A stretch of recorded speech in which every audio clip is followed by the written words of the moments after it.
the Flowery Wars was an event that happened every single year, and all of those cultures, all those civilizations around the Aztecs, they were instructed to send their best warriors to compete in the Flowery Wars. And even the Aztecs themselves, some of them would send warriors to compete in the Flowery Wars.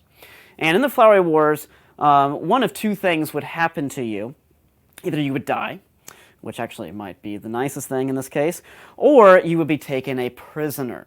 And once you were taken as a captive prisoner, you were brought back to that swampy lake capital of Tenochtitlan, and you were put kind of in the middle of a great coliseum. And you had a stone pedestal to stand upon, and you were given a little drink that made it so you couldn't really feel things as easily. And you were given a club that was designed for you to use as a weapon to fight against 4 opponents. Just one difference. Your opponents in their clubs had sharp obsidian stones sticking out from all sides of the club. And that's what they would use to try and bring you down and hurt you severely. Your club was not armed with obsidian. It wasn't armed with another stone or something less than obsidian that would still actually cause damage.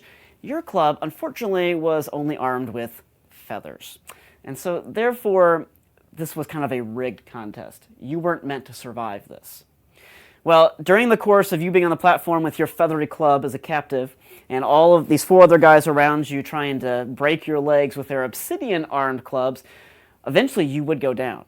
And they wouldn't kill you right away. Once they had incapacitated you, they actually brought you down to the ground. They would then take you to the altar, and there they would finish you off. They would actually kill you. Now, what's really interesting about the Aztecs, or what's really dark about the Aztecs and their way of trying to defeat death, is the Aztecs so worshiped death that the person who did finally take your life was called your spiritual father. In other words, the Aztec culture and our study of it shows the complete opposite of the way that things should be. That's because instead of life being the ultimate goal and death being the final enemy, death was the ultimate goal. Death was the ultimate honor if you were an Aztec.